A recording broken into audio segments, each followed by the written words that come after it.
So in addition to everything being perfect, Tantra says that the body is perfect.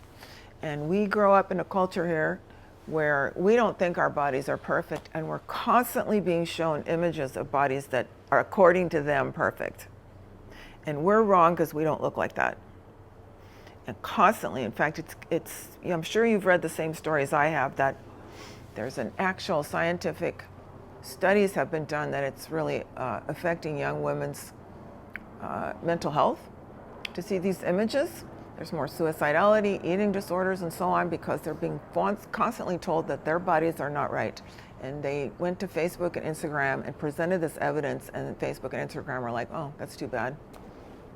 So it's up to us to heal ourselves. And one of the things we do in Tantra is we spend a lot of time doing exercises to help us increase awareness that we have bodies and not just heads. Because what this culture is teaching us to do is to experience the world looking and judging.